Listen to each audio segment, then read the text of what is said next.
Welcome back to season 13 of the Neuroscience Meets Social and Emotional Learning podcast, where we connect the science-based evidence behind social and emotional learning and emotional intelligence training for improved well-being, achievement, productivity, and results, using what I saw as the missing link, since we weren't taught this when we were growing up in school: the application of practical neuroscience. I'm Andrea Samadi, an author and an educator with a passion for learning, and launched this podcast 7 years ago now with the goal of bringing all the leading experts together in one place to help us to apply this research in our daily lives.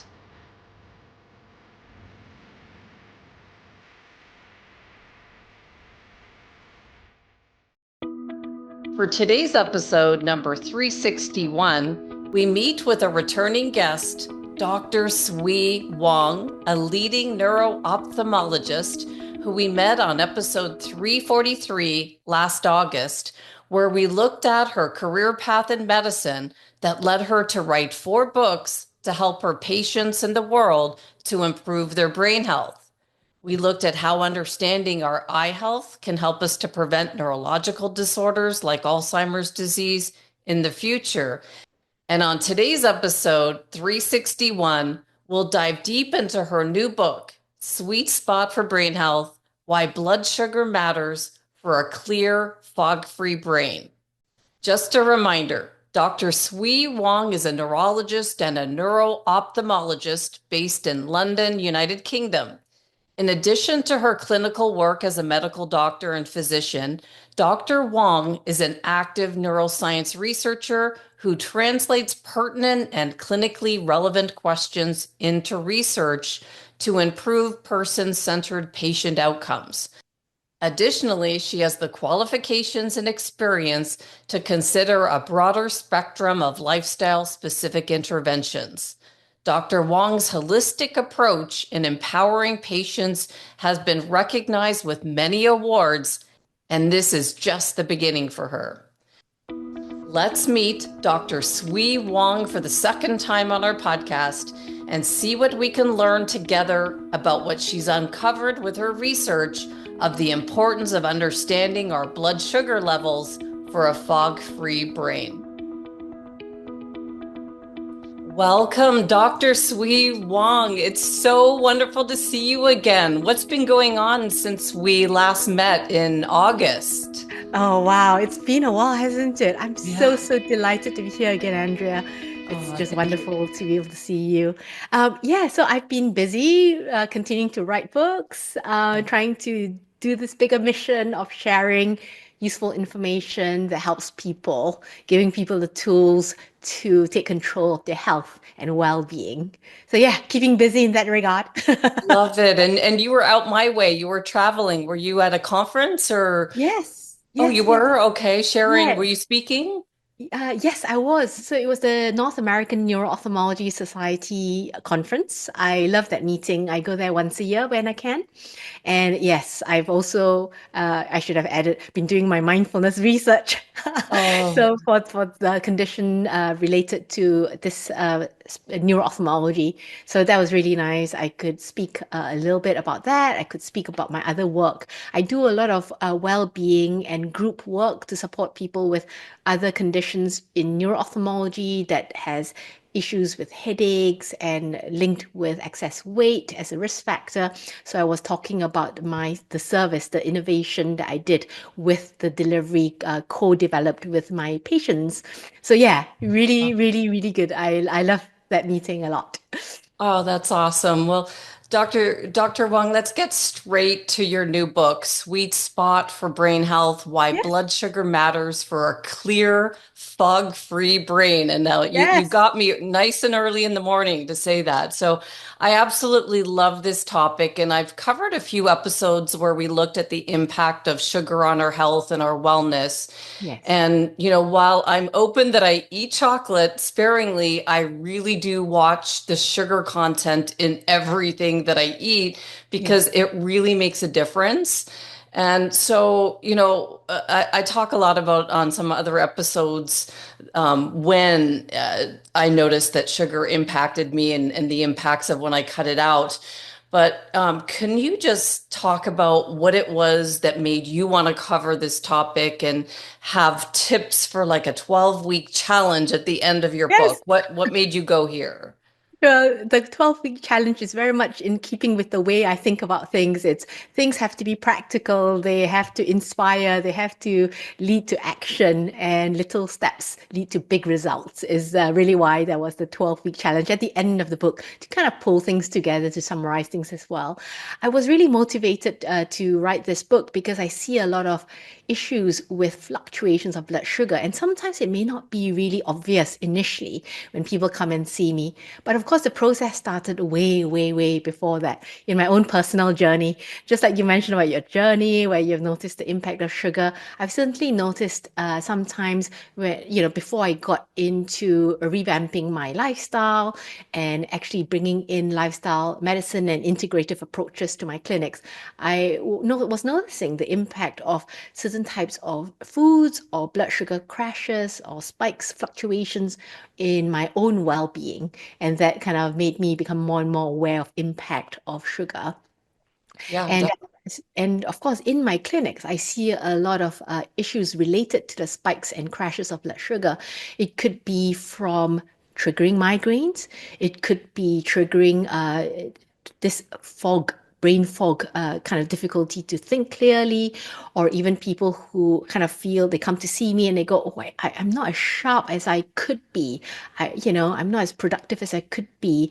There is and thankfully, it's not a disease, but actually, it's more to do with the lifestyle aspects. And also, I mentioned about how I went to Arizona recently for this conference on this condition, this neuro-ophthalmic condition that is linked to excess weight. And one of the things I do is a holistic way for weight management. And it often comes about, the question of I am not eating that much, I'm exercising, why am I not losing weight? And of course, then as we delve deeper, a big part of a lot of people's issue is actually to do with insulin resistance.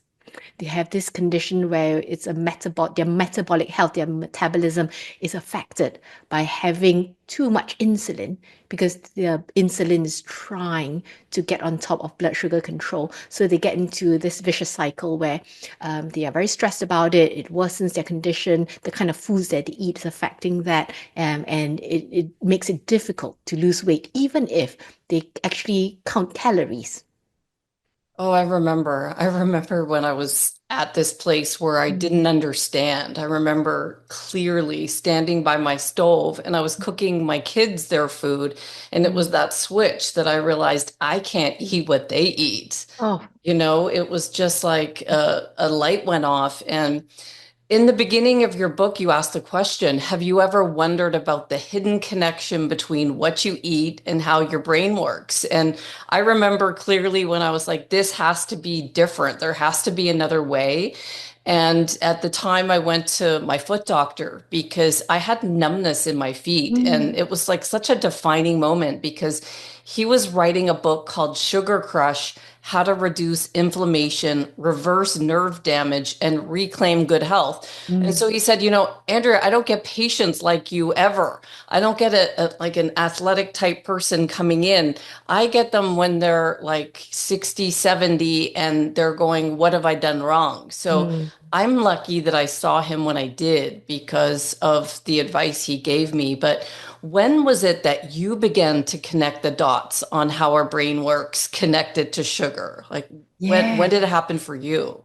Yeah, so it was related to the personal journey I mentioned, and then in the clinic, seeing all these Ah, difficulties with the fluctuations. And what was really interesting is when I started to delve deeper into it with my patients in the clinic. For example, when somebody's talking about having brain fog at a certain time of the day, or migraine, coming on, I was really quite interested in how their day went. So it would be a case of I talk through what they were eating for breakfast, what kind of snacks in between, what they were drinking, what kind of fluids, whether it's fizzy drinks, or I think pop, you call it pop in the US, or whether it could be, juices and things like that. And the timing of their lunch, what kind of, was it sandwich with potato chips and Yeah. juice and things like that, and then the timing of then their energy crash or their migraine comes.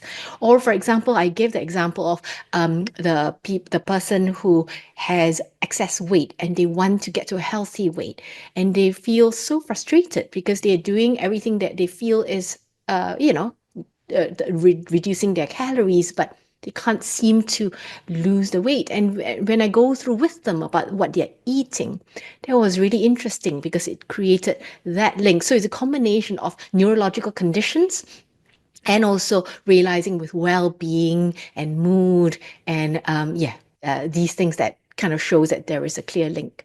And I wanted to go back to your comment actually, Yeah. that I thought was really interesting with your foot doctor talking about, oh, Andrea, somebody as athletic as you, because I think what people may not realize is that it's not necessarily somebody who's really obviously carrying excess weight, Yeah. because your foot doctor talked about you being athletic. So Yes. I see people who have what I call insulin resistance. No, it's called insulin resistance, where their metabolism is such that they are having higher blood sugar levels than optimum for their health, and their body is trying to get that under control. So the pancreas in the body is pumping up insulin hormone to really get that under control. And then over time, the high levels of insulin, is always having to be pumped out, and the body is less responsive or less sensitive to insulin. And there's various conditions or even body type that we find now that has got this pattern of insulin resistance. So you may have heard this a comment about some people you call it thin outside, fat inside. Oh, This concept interesting. of where, yes, so it's about where the adipose tissue or the fat tissue is placed in the body. If it's under the skin, we oftentimes can pinch it. We can feel like a pinch, like like babies, you say, oh, so Yeah. cute. And Yeah. Yeah. we have the on underneath the skin. But there are some people you may notice that, their belly or their waistline is larger than what we expect, Right. compared to their hips or their hip or their height. So there is the concept of the fat that surrounds the organs. So what we call visceral fat, so internal fat that surrounds the organs, and that is very inflammatory. So when there's a lot of inflammation in the body, it certainly it can lead to problem like insulin resistance or metabolic health problems. So yeah, so I think it's really interesting. So, when I just wanted to mention that because obviously you were looking athletic. So that's the point where Right, some but still something was happening that that's was right. warning me Yeah. something needs to be different, That's right. That's right. That's right. So it you may not be know? obvious in when we look at somebody. Sometimes we have to go deeper into how does somebody feel, in terms of their energy levels, their concentration levels, or other aspects about their health. How do they feel steady with their concentration, their ability to think, or are there dips and crashes? Yeah. So Yeah. quite a few things to think about. Definitely, definitely. And I remember thinking back, like this is 20 years ago now, Yeah. Sui, that I was standing there. And even the doctor was shocked because we were going through, what are you eating? And I'm thinking, I eat so healthy. And he Yeah. said, well, tell me what. And I said, cottage cheese with pineapple on it. And Yeah. he went, do you know how much sugar is in pineapple? And we were standing there and I'm like, wait, what do you mean? And it was like the Yeah. aha moment of me Yeah. understanding that I need low glycemic fruits. That was the whole, because they didn't teach us this in school. So we like Yeah. they, eat fruit and some Yeah. protein. They didn't Yeah. say what type of fruit to eat. And so we were standing there, and I remember him saying, "Bananas, no, they're no good. They're too high in on the glycemic Yeah. range." And Yeah. then I started laughing. I'm like, "Okay, Dr. Jacoby, what can I eat? Like, is there anything?" And we were just standing there. It was just like really eye-opening. And so you've broken your books into themes, and theme Mm. one covers chapter 1 to 4, how glucose helps your brain to work, as well as how your body breaks it down. So can you Yes. just tell us what we should know about glucose, like how it impacts our cognitive performance, how it can balance the sugar we ingest so that we have some, but we don't go overboard with me with all the pineapple. Yes, yes, yes. And actually, pineapple can be fine. So I can talk more about the combination of fruits and Sure. how things don't have to be forbidden, so to speak, but ways to go about it. I can cover that later. But in terms of the body, if we go back to the basic blocks initially, when we're eating food that contains carbohydrates, it gets digested by our gut, and then it gets absorbed into the bloodstream as glucose. And when there's glucose floating in the blood, what needs to happen is it has to be controlled within a certain range for it to be healthy for our bodies. We also need glucose to enter the cells in our bodies, the building blocks of our bodies, so that we can function, so that, we can have energy, we can, uh, do things, so we can function. So insulin is produced by the body to be able to regulate blood sugar levels and also to help the insulin to help the glucose enter the cells. So that would be the digestive side. And then, of course, we also have other ways to control blood sugar. So let's say we may have been through a long period of not eating, and the body's blood sugar starts to dip because we're not consuming any carbohydrates. But not to worry, the body is really smart. There would be storage of glucose in the body. It could be stored in the liver in the form of something called glycogen, and then it gets released as glucose. It could be stored in the muscle as well as glycogen, but really mostly it's in the liver and it kind of gets released. So that's how we kind of keep things nice and stable. So there's always this background of being able to keep the blood sugar levels steady. And then, in terms of the brain energy, it gets through the blood, it floats through into the brain. There is the blood-brain barrier between the body's blood circulation and into the brain. And that it transports nutrients through. It also provides the glucose, and there's insulin there that kind of gets it in as well. So yeah, so that's kind of the big picture of it. And then there are lots of things that influences it. So, for our body to be able to use insulin, to respond to insulin, there are a few things. There is a combination of, is there lots of inflammation in the body? Is there a long-term excess sugar floating in the body? So does that mean it's leading to a vicious cycle of the body's really struggling more and more to keep up with the things? Yeah, so it's not just actually about what we're eating, it's also about how we absorb it at the other end. So muscles are great for absorbing blood sugar and be able to store it. It's also a case of how do we make things sensitive to respond to it. So there is the exercise, the improvement of stress levels. There is the other nutrients that also helps it being absorbed into the cells. Got it. So, with measuring it, is the only way really to know is to wear the glucose monitor. And I've seen watches are coming out now and I don't understand how could a watch or a wearable measure, but is that really the only way to see how what we're eating is spiking our blood sugar and going too high? Or what do you know? There are various ways for us to do that. So if we wanted to talk about testing, there are the finger prick testing. So for people who go to the doctor's office, they may be familiar with how their finger gets pricked and then it gets dipped onto a stick, so that just checks the blood sugar from the drop of blood on that one time point. Some people could check the urine to make sure there is no excess sugar coming through the urine, because it really only happens when there's too much sugar floating in the body. So that would be unusual. So we would expect that to be no sugar. Yeah. generally speaking, in healthy situations. There could be, yes, the wearables. So it's quite interesting. The watch and all those wearables is all kind of really, really, really new. But the one that's more widely taken up at the moment would be the patch, as you mentioned about the patch, the shoulder patch. I can see, or rather in the shoulder usually, and that kind of measures the fluid that surrounds the cell, what we call interstitial. So it's not exactly the same as pricking the blood, but there is a close link to it. And Okay. it can be useful.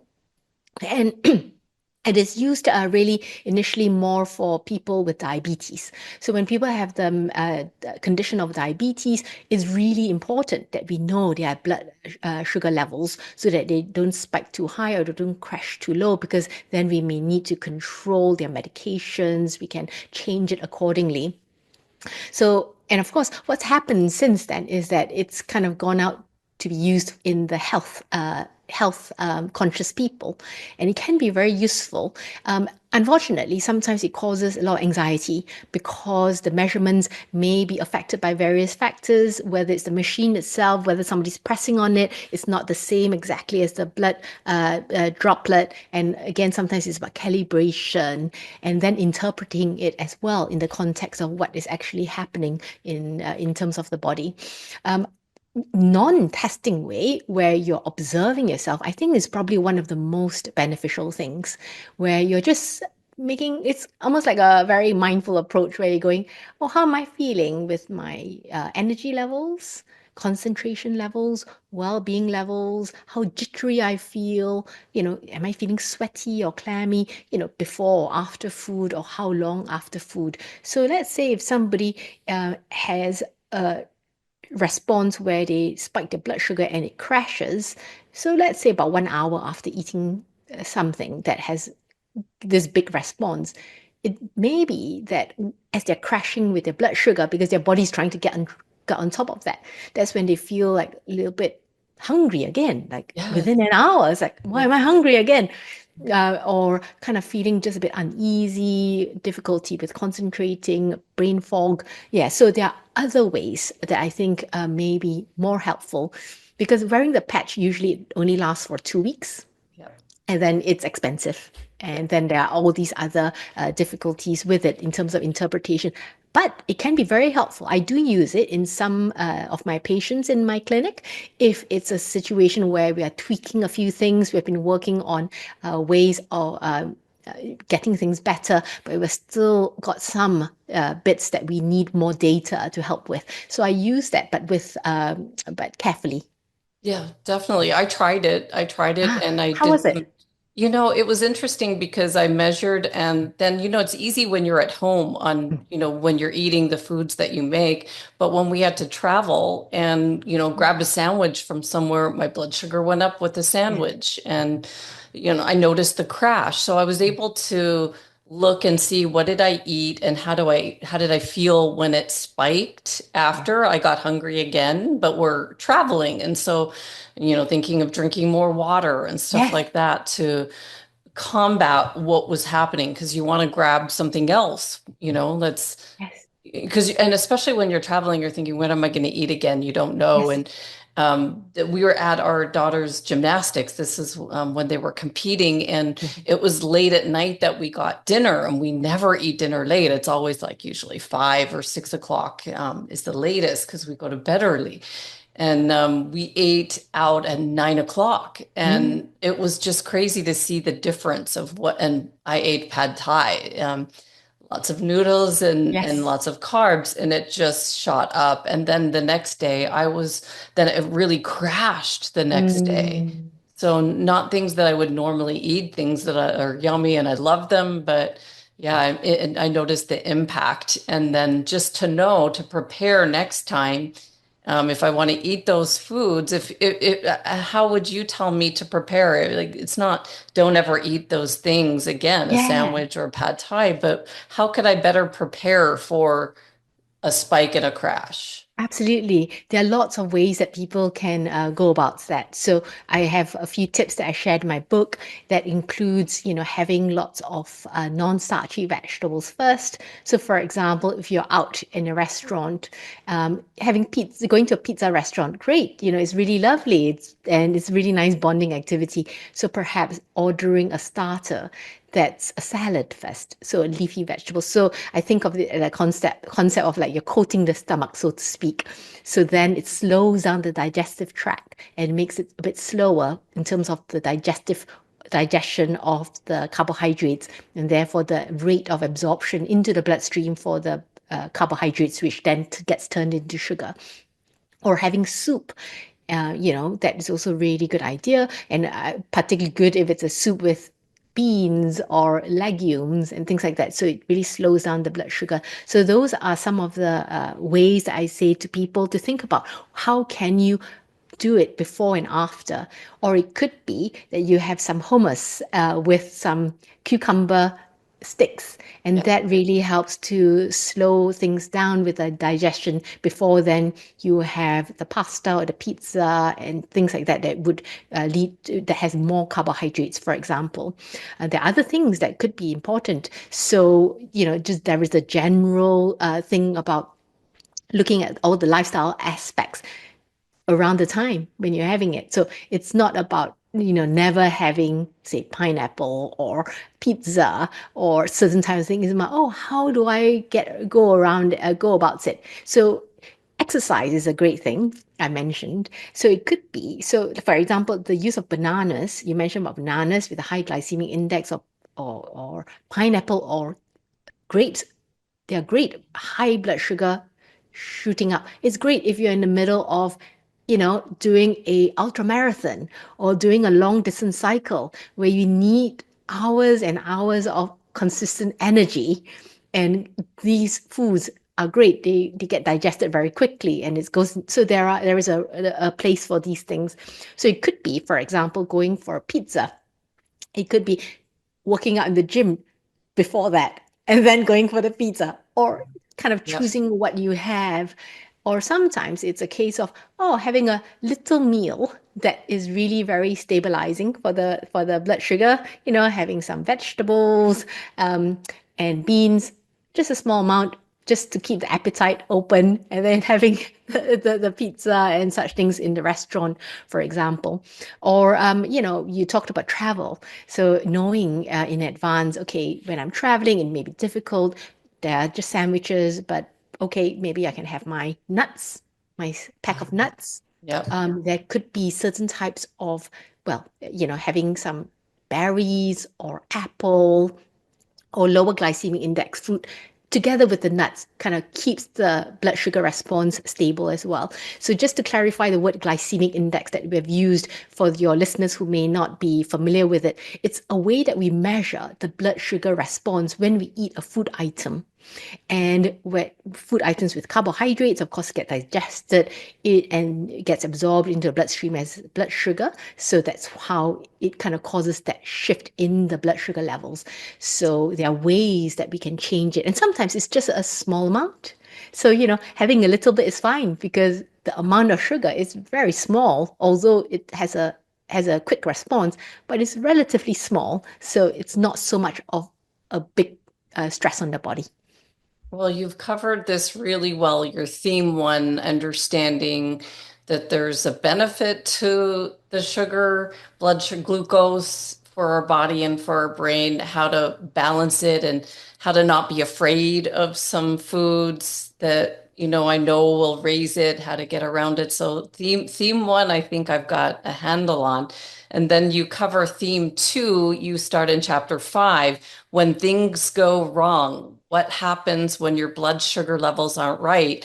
And we've all heard this, but what problems can too much blood sugar in our blood lead? You've talked a little So, bit yes. about it. Yes, so there could be the nerve problem. So you talked about how your foot doctor mentioned about the nerve sensations. So when there's too much blood sugar, when it's too high, it could lead to problems like nerve ending damage, neuropathies, or for some people, it could cause inflammation, even at the level of the brain. So there is this concept of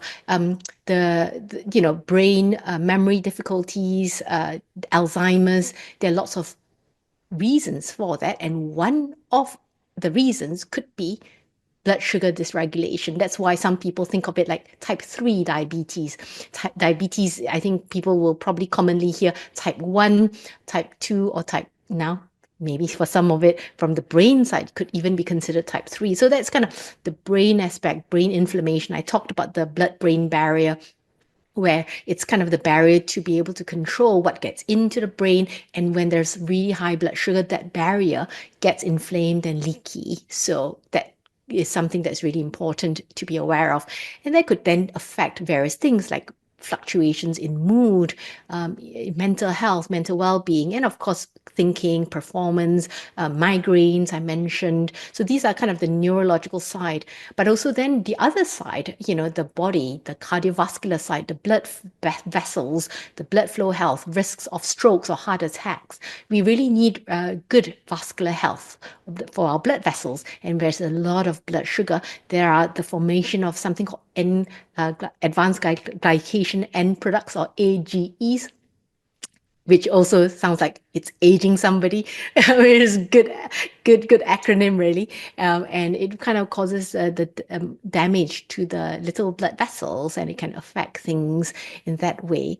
And from to the eye, for example, the eye you need kind of good balance of blood sugar. When people have bad blood sugar balance, for example, in diabetes, the blood vessels could just grow excessively, and there could be bleeding, and therefore damage into the eye. Kidneys, really important to have blood sugar regulation. Again, a very common cause of kidney damage would be diabetes. So these are just some of the wide range of the importance of blood sugar levels. So then you cover theme three now. So what Yes. to do about it? I love the themes. It really helps me Yes. to organize, well, what is the concept we're talking about? What's the, if I don't look after it, what have I got to think about for my health? And now what are some tips to do about it? And so chapter 6 to 11, you cover practical tips to keep blood sugar steady and our brain in top shape. And it's here that you cover diet. And this is such a Yes. big one, right? It's like, I feel like there's this one guy, Peter Attia, that I Ah, love follow. him. Yeah, Yes. I love him too. And he says you can't talk about diet unless you've done these things. And he has these tests that you have to do. You have to be able to dead hang for a minute to show your grip strength. And I did the tests, all of Ah, them, and I amazing. passed. And so I think I can talk about nutrition. It's like, but it's such a tough topic because, not everyone's body responds the same way. And so you must see this. What are some helpful tools that you found for getting our heads around a healthy diet with so many different options out there, like carnivore, keto? Yeah, yeah, a Tell lot, me. a lot. It's quite difficult to Yeah, this kind of is a see big through. topic. Yes. So I usually say kind of first broad principles that, firstly, thinking of more natural whole foods Right. as the first foundation, because things like ultra processed foods, they often contain hidden sugars, they contain various compounds that affect our gut health, which then affects our blood sugar regulation, causes cravings, and then we crave more things that kind of causes lots of spikes and crashes of blood sugar. So there is the going for more whole foods. That's the first principle. Secondly, it's about having more plants. So plants could be, yes, vegetables. People think of, is it fruit and veg? It's actually a little bit more nuanced than that. So the vegetables, you have the leafy ones like spinach or kale. You have the more cruciferous type like broccoli or cauliflower. You have the beans, the legumes like the lentils. All the beans. So all these categories from nuts and seeds, remembering there's herbs or spices or a whole variety, thinking predominantly lots and lots of different types of plants, as much variety as you can get in would be great for the body. And then there's this thing also about looking at the different colors. Ah, yes. Yes. So Variety, because right? absolutely, because you have something called phytonutrients, so nutrients from the colors itself that is really beneficial. So it reduces inflammation, oxidation, stress, oxidative stress. So you have all these antioxidants and other compounds that's beneficial for the system and also for your gut, and all that is important for blood sugar regulation. So, firstly, that's the bigger concept. And then, specifically, there is also about how much we're eating. Remember, I just said about how having some pineapple is okay if we're not having like 5 bowls full of it at Yeah, one go. right. You see, so it's about how much we put it, and then so amount, the portion of it, and also the timing of it. So we Yes. spoke about how, going to the pizza restaurant, okay, it could be, after you've been for a gym session, your body's ready to suck in all the blood sugar back into the muscle, and then the spike of blood sugar would be less because the body really needs the sugar to get into the muscle again, for example. So those are the timing of it, and also the timing of how what we sequence it. So we spoke about having the vegetable first, and then something like with rich in protein and also slow release carbohydrates like chickpeas or beans, for example. And then you can have your carbohydrates last. But of course, it's not always necessarily so strict. It could be that you're having like a mix of things that, like some rice dish that has got bits of vegetables and protein and rice in it. Yeah, then of course you can have a side of extra vegetables as well that go alongside it. So that those are the concepts. And also there are little things that I like to suggest. So I mentioned in the book about how the kind of breakfast you have, you can always sprinkle some flax seeds. Yes. Gives you that fiber. Fiber is great for blood sugar regulation. So you can sprinkle on flax seeds. It's also got other great nutrients there, so that stabilizes blood sugar. And oftentimes you can put flax seeds in a lot of things, or chia seeds, for example, without changing the taste too much. Right. And blueberries, I love blueberries. So many nutrients in it. And also, it's really great for stabilizing blood sugar. Oh, So if somebody's baking, let's say if they have pancake or something, so it could be pancake with Greek yogurt, so protein, and lots of blueberries and sprinkle of flax seeds and nuts over it. wow. Amazing, Yeah. So it's not just say pancakes with honey and syrup. Or So chocolate. Like my yeah, kids put the chocolate on them. and so yeah. So for example, people who love chocolate, I do love chocolate. I would say kind of having it after a meal. Therefore, your body's digesting all the other nutrients, so you get to enjoy it without it suddenly spiking the blood sugar. So Yeah. the example I gave about how when the connection I was making in my patients as I was going through the what they were doing the day, and then we realized, for example, if they have a lunch of a sandwich with potato chips and juice, and then about 2 hours later they'll be like, oh, Yeah. really crashing with their energy levels and their thinking speed or migraines. We actually time it. We then time, 2 hours or 3 hours at a specific time to have a palmful of nuts and some berries or half an apple or a whole apple as they wish, Yeah. and that really helps to stabilize things. So there are lots of little ways to use food to stabilize blood sugar levels. Got it. No, this is helpful. What would be a suggested breakfast, lunch, and dinner that you think it would be a good meal for each? Well, it depends on the individual. Right. Right. Everything depends because Yeah. it also depends on what somebody enjoys. Uh, Because, yeah, it's very true. important that we enjoy our day to day. Okay. And the reason I wrote this book is so that people know that, okay, they understand the importance and they don't have to suffer with abstinence. They Uh, can find ways to bring in what they enjoy. So, for example, a breakfast, ideally, it'll be something that will stabilized blood sugar that doesn't cause a spike and crash.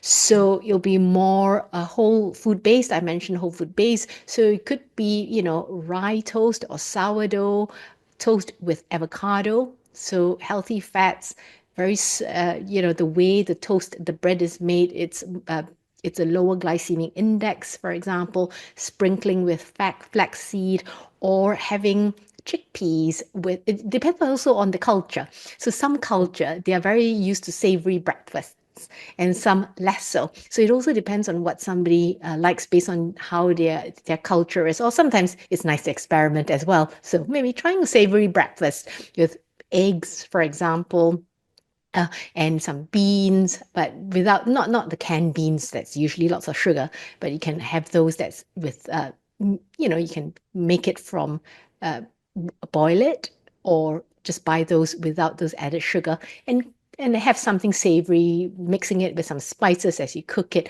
It is really rather delicious, I would say, this kind of breakfast. And lunch, if it's possible, avoiding the simple sandwich that one grabs, which I used to do all the time. And then I've stopped that now because it's not great for my sugar levels. So, but let's say if there's a really delicious sandwich, no problem. Have a soup first, have a salad, and have half the sandwich now and then half later. Or actually have the whole thing if you're really hungry, and then, keep moving. So, so these are the kind of things. Or so dinner again, it depends on the individual, depends on the cuisine. For me, I love stir frying vegetables. I eat a lot of vegetables. I have a variety of them. I like to add different types of spices and herbs, and so it tastes differently each time. Having lots of beans. I love beans a lot because I find that they're really nutritious and stabilizing for the blood sugar and great for gut health as well. So yeah, these are some of the examples. But yes, I would say kind of the book just covers a lot of the principles, so then people can adapt it according to their taste buds. That's helpful for sure. And then you go into some natural remedies or supplements that are important for brain health and cognition. And this was interesting to me because I see my colonoscopy doctor every year. So he checks me every year. And the last time I went in, he said, next time you come and see me, I want to know all your supplements that you're taking. I Oh, just want to know. So I bought this bag of stuff in and I line it all up.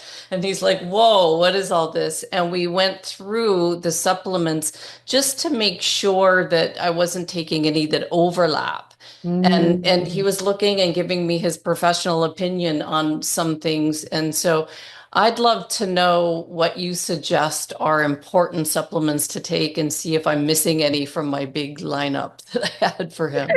I love how you're so health conscious, Andrea. Um, I generally speaking, I would advocate food first, as you have probably gathered from our conversation.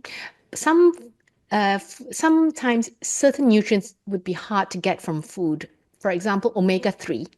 Omega-3, the marine source of omega-3 is kind of at the form that would be more readily used by the body for building its cells and its immune system. So the omega-3 from fatty fish, for example. So if somebody does not have fatty fish more than twice a week, I would recommend taking a supplement. I don't eat fish myself, so I do get an algae-based supplement that therefore has the benefits of the omega-3. So that was something to consider.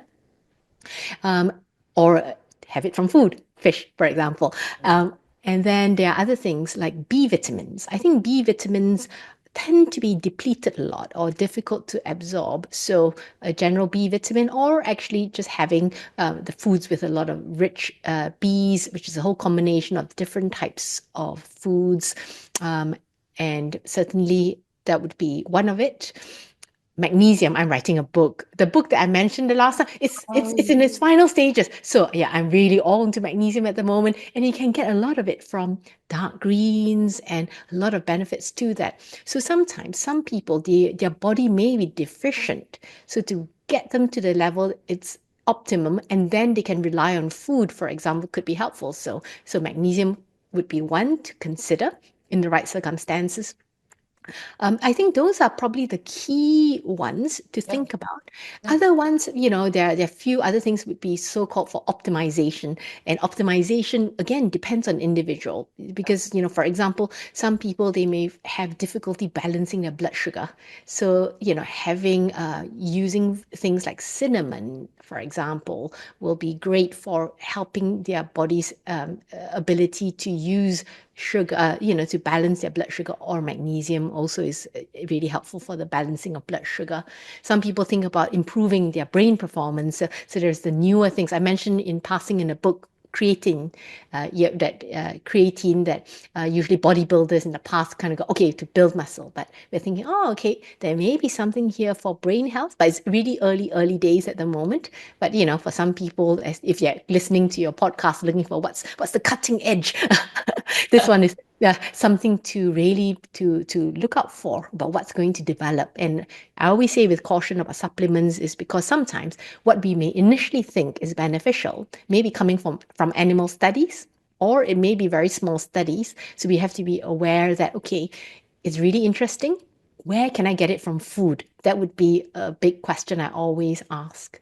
And the other thing also with supplements, when people buy them, um, the supplement industry is not as regulated as, say, pharmaceutical drugs. So we do not necessarily know what's inside the capsule that we're eating, that we're consuming, because the label says it does not necessarily be what's inside. So being careful about the supplement company itself.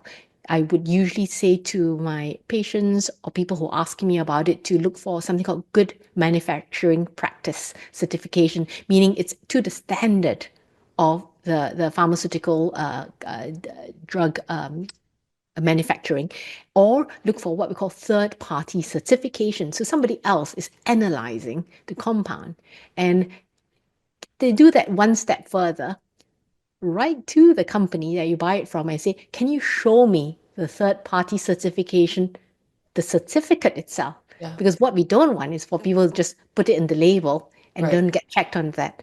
So, so there are there are cautions about all this. And a lot of times I go, okay, food first, and then we can circumvent all this issues.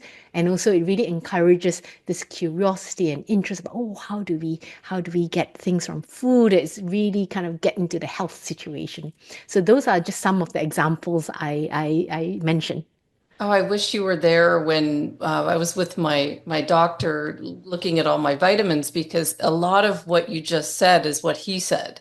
He Yes. was looking for certain things on the bottles, and then there was one bottle that he said he sees all the time, and it was ashwagandha. And I Ah, take these ashwagandha gummies just to relax. And yes. it's also in this water that I drink. I drink hop water and it has Ah, ashwagandha and it's relaxing to me.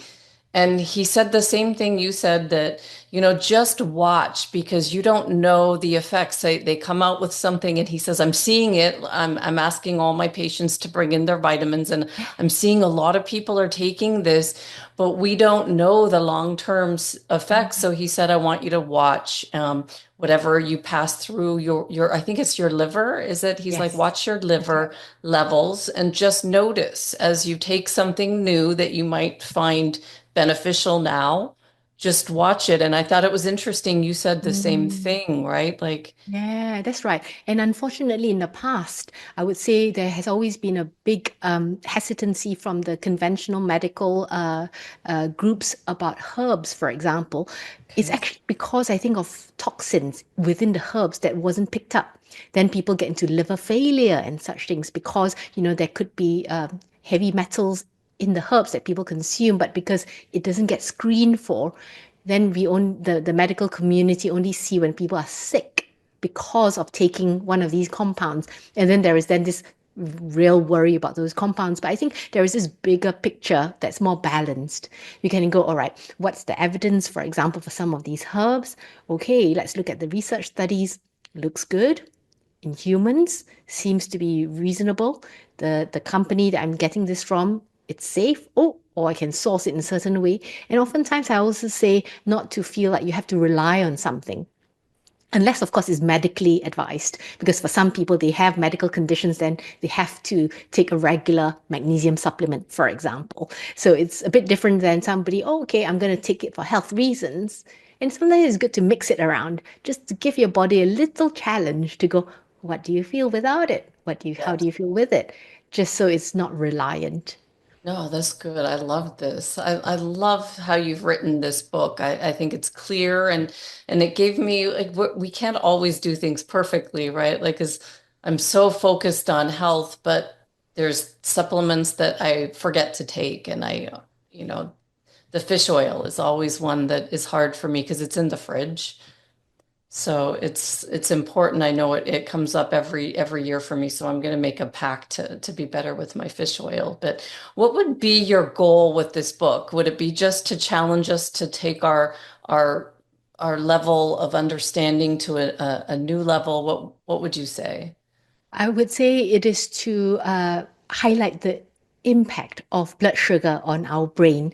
I think people do understand about diabetes and not to get diabetes, but then this is another tool for the readers to go, oh, there is another good reason to improve my blood sugar levels, or another way for me to further improve my brain health, to be able to keep sharp, to be productive, to feel good, to feel well. Actually, a lot of it is actually a sense of well-being, because the brain is all part of that, stable energy levels, and also preventing cognitive decline, preventing dementia and such things. So there is this big advocacy piece. And also the key thing is that, it's not about abstinence. It's not about being completely without sugar, it's toxic.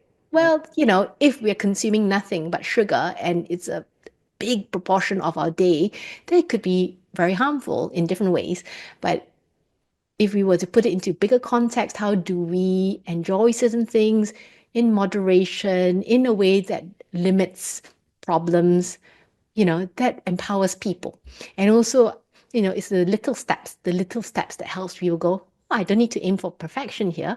It could be like, just hopefully as they're listening, your listeners are listening to this, they go, oh, okay, I'm about to order my meal now. I think a salad first sounds like a great idea, for example. Little Love things it. like that. I love this. So, what about challenges that people have as they're going through this practice, or obstacles that you see get in the way so we can prepare for those? I think one of the big challenge is thinking is all or nothing. Yeah, Yeah. definitely, definitely. That's me. I'm that way. I'm all or nothing with a lot of things. It's very So human as well. The all or nothing is very human, and therefore, it's the same concept that I mentioned. I think we may have talked about in the last podcast, is about this gentle, softer approach to ourselves and the things that we do. That it doesn't have to be so harsh every time to ourselves. Like, it's all or nothing. It's like, okay, this is interesting. Let me keep an open mind. Let me just explore how I feel as I eat this thing. Or if I really want it, oh, I want it because I enjoy it. It brings memory of, like, let's say somebody with their grandmother, they would go have ice cream. That's such a sweet memory. So how to then avoid if they were to then get spikes and crashes of blood sugar and not feel well, then there's a way of, oh, how do I work around it so I can still bring back that memory and still enjoy those things. So yeah, it's really a kind of an invitation to consider what we're doing and be inspired to take action, because it's in the taking of action that we learn. We learn about ourselves, we learn about, oh, how it is impacting our bodies, and actually then we also then be able to make a little step forward each time. I think you may have heard this thing about 1%. It's just think about the 1%, the 1% change I will do, and it all adds up. So it's not about perfection, it's just keep an open mind, see how it goes, try this thing, and things change over time. I love it. And I love the not thinking about the all or nothing side. And it just made me remember I was at the East Coast, and I was with my husband's family, and his sister bought these desserts for for us when we were there for lunch. And so it was pizza and it was this cake thing. It was called lobster tail, but it was like a pastry with something inside. And I normally wouldn't have the sugar, but she was like, these are phenomenal, and was Yeah. talking it up, and it was so exciting. And I ate it, and it was probably the best thing I've had ever. And I thought, gosh, if I stuck to such a strict diet, I never would have had that experience to know what that tastes like. And it was probably the best on the East Coast, right? The store she went to, it was the best kind. So I love the idea of, we can work around things, and maybe next time I won't eat the whole one. I'll go back and I'll have half of one of them because it was a lot. But Yes. I loved that experience of tasting something I've never tasted that was so good, right? And I love your story too, because you also illustrate how there is this love from your family. Was it your sister-in-law, you said, Yeah. who's really been thinking, so excited for the visit and, making this trip to prepare this thing that she feels is amazing because she wanted to share this experience and to be able to go, it's okay, I can have a little bit of it, for example, or it's not a case of if I have this, that's the end of the world. So it's a case of, oh, it's okay, see how it goes. And I also talk about the 80-20%, where 80% of the time, yes, you follow what you want to do. 20% of the time, don't worry about it. It slips a bit, but it's okay. Our day to day is to be enjoyed. And this is how we feel like we're not restricted. We get this bigger sense of freedom. Yeah. Love it. Love it, Sui. Sui, have I missed anything that's important as we think about closing out this episode today? Is there anything that is important for this new book? I would also say that if you're thinking of balancing blood sugar, remember the other things that affects it is not just diet. Sleep is so important. Regular sleep pattern, good quality sleep. Stress, stress management, huge about it. There's huge thing about how it's not, it's the stress response where you could spike the hormone called cortisol, could affect blood sugar regulation. So it's not about stressing about it. It's more about, okay, I can understand that stress is here. How do I manage the impact of stress? So all this, as you can see, is linked with all the other things that I've spoken about before or the books that I write, because it all interlinks with one another. And yeah, so I think to remember that there are other aspects to consider. And it's again, the key thing is not about perfection. And I hope that your listeners will be inspired to read the book and just start off doing one small thing and then count all small things as a win because they are. That's wonderful. Well, I've already had people that have messaged me since I put the graphic up on Instagram that they love the recommendations, and they've already started looking. So for people to find you, I've put all the links from our last time you were on the podcast. Is there anything new? I put your Thursday brain size, brain health tips to thrive, that link. Is that the same, or is there anything Yes, that's different? that's It's the right. I, same. I would love your listeners to connect with me through my Thursday Tips newsletter. It's very short, just 1 minute read. And also they'll be updated with, as I'm putting together more things. Because one of the things I realized that, yeah, reading is great. Some people actually want some support with more implementation tools or more time with me to ask questions, answers, and things like that. So I'm trying to put together certain master classes or courses or programs that people can use to improve their well-being, and also it's little actions that make a big difference. Love it. Well, Dr. Sui Wong, I want to thank you so much for coming on the podcast for a second time. It was so good to catch up and find ways to improve our brain health and cognition by finding this sweet spot for brain health. So I'll put all the links in the show notes. And what's next for you? Your magnesium book is Yes, next, right? yes, that's right. There is a magnesium book, and actually the big, big book that I've been working on for a while pulls everything together in what I call the brains method. So I've not spoken a lot about the brains method before, but it's this way I think about how we build brain resilience and balance the autonomic nervous system. Perhaps I can come back and talk more about it the Oh, night when my book is please, ready. please do. This is it. This is what I'm focused on when I'm not working is how to stay healthy and keep living a bit longer. So we'll have you back. Thank you so much for coming on the podcast. Thank you so much, Andrea. It's such a pleasure. Thank you. Some final thoughts. I couldn't end this episode without really thinking about this topic and the importance of finding our own sweet spot for brain health.